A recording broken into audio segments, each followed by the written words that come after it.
Thousands of crore का profit generate करने वाली कंपनी भी बैंकरप्ट हो सकती है, क्योंकि बिजनेस प्रॉफिट से नहीं कैश से रन होता है। और इसी डिफरेंस को समझने के लिए कैश फ्लो स्टेटमेंट एनालिसिस जरूरी है। So welcome to Share Samjho series where I share with you basics of stock market. Cash flow statement बताता है बिजनेस का actual cash inflow and outflow. मतलब ये सिर्फ एक अकाउंटिंग नंबर नहीं है, in fact real bank cash movement दिखाता है। कैश फ्लो स्टेटमेंट 3 पार्ट्स में डिवाइड होता है। ऑपरेटिंग एक्टिविटीज, कंपनी के कोर बिजनेस से रिलेटेड कैश, जैसे कस्टमर्स से पेमेंट रिसीव करना, सप्लायर्स को पेमेंट करना, सैलरीज देना, रेंट देना। अगर कंपनी का कोर बिजनेस बार बार पॉजिटिव कैश जनरेट कर रहा है तो ये जनरली एक हेल्दी साइन होता है। लेकिन सिर्फ 1 साल का नहीं, मल्टीपल इयर्स का ट्रेंड चेक करना चाहिए। और अगर प्रॉफिट बढ़ रहा है लेकिन operating cash flow consistently weak या नेगेटिव है तो कैश या तो रिसीवेबल्स या तो इन्वेंट्री में अटका हुआ हो सकता है। इन्वेस्टिंग एक्टिविटीज, एसेट्स और इन्वेस्टमेंट से रिलेटेड कैश। यहाँ कंपनी का एक्सपेंशन और कैपिटल एक्सपेंडिचर दिखता है।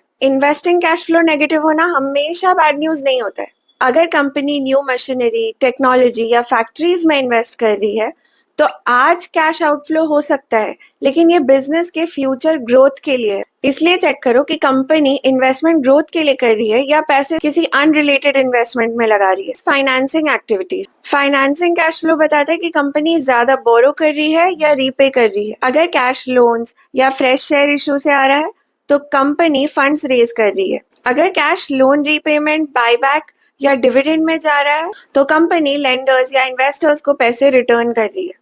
लेकिन अगर कंपनी हर साल ऑपरेशन से कैश जनरेट नहीं कर पा रही है और बार बार लोन ले रही है तो ये एक वार्निंग साइन हो सकता है। कैश फ्लो स्टेटमेंट का फाइनल रिजल्ट होता है net change in cash. Operating cash flow plus investing cash flow plus financing cash flow is equals to net change in cash. फिर ओपनिंग कैश बैलेंस में net change add होता है और closing cash balance मिलता है। ये closing cash balance sheet के cash and cash equivalent से रिकंसाइल होना चाहिए ना। आई नो ये बहुत बेसिक है बट आपके फाइनेंशियल अवेयरनेस के लिए उतना ही इम्पोर्टेंट है। And if you like this reel, don't forget to follow for more such reels on share समझो series and I will see you in the next one.